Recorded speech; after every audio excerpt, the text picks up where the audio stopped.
Oh, nice recovery though.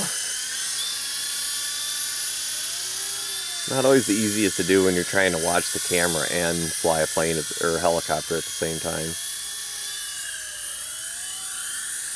But I just wanted to show off my new little toy that I got. It really has nothing to do with being sustainable or any of the other stuff that I like to show, but I did pay for it with scrap money. I did scrap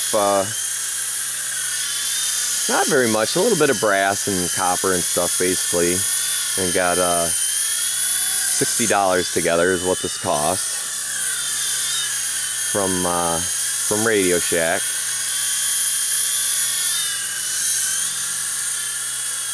So that's where you would find this, and it's a pretty easy RC helicopter to fly. It takes a little while. It can fly indoors and outdoors.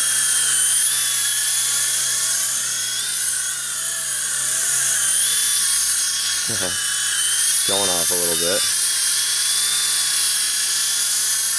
Once you get the hang of it, it's a pretty easy flyer. It has normal and pro mode. Normal is what I normally will put it in normal mode to fly in the house. It's about half speed, and now it's in pro mode, so it moves a little faster.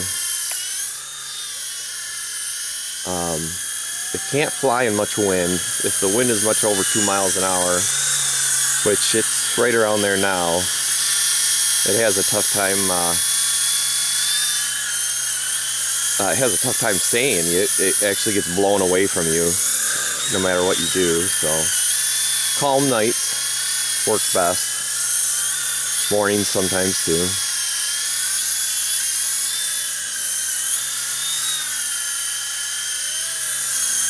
So, it's a little toy I bought with my junk. If I can get it up in here. It does fly a long time too.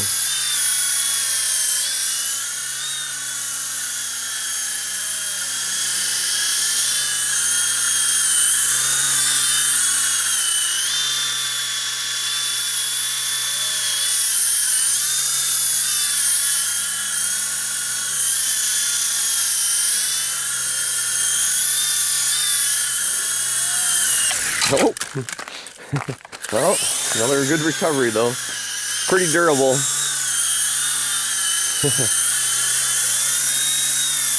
Beautiful night. Thanks for watching.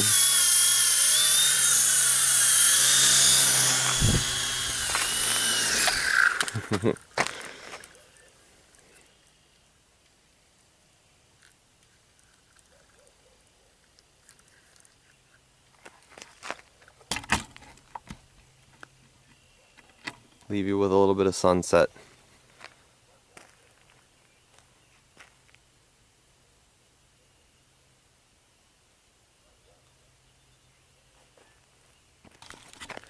And one more thing I wanted to say before I left was the reason I did want to learn how to fly these little choppers and stuff is because I want to get a quad chopper with a camera and eventually expand the channel with some really cool scenes like that.